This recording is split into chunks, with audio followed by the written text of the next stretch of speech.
Dumadalas ang upload sa. Are you serious? You serious bro? Sending out an SES, salted egg shrimp. Kumakaway na naman si Charlene na kausap ang kanyang mga halaman, curry plants. Ini-mini-mini mo kung sino ang kanyang pipitasin. Kung wala ka nito ay pwede ka namang bumili sa Lasa Market sa Lazada. Pag bumili ka niyan ay pwede ka na rin mag she loves me not. She loves me not. Sa loob ng itlog na maalat ay meron ding yolk na maalat din.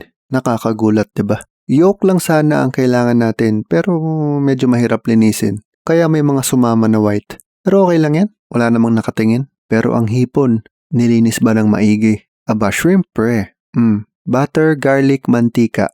Pamilyar na dito ang mga magtitisis dahil gisahan portion na. At ipinrint na nga ni Charlene sa video ang mga steps pati ingredients. Kasi plok, same story lang naman araw-araw. Pumulot ng kung ano-ano at ilagay sa init. Pwede ngang yun na lang ang voice over ko araw-araw Kusina, ang saya-saya. Pero magically, parang 1950s, ang black and white nagiging colored television. Sarap to guys. Isa sa mga paborito ko sa mga ginagawa ni Charlene. Kung pwede ko lang sana itong ihain sa table mo para pwede rin kitang singilin. Hipon, itlog maalat, dahon ng curry, nuit-nuit,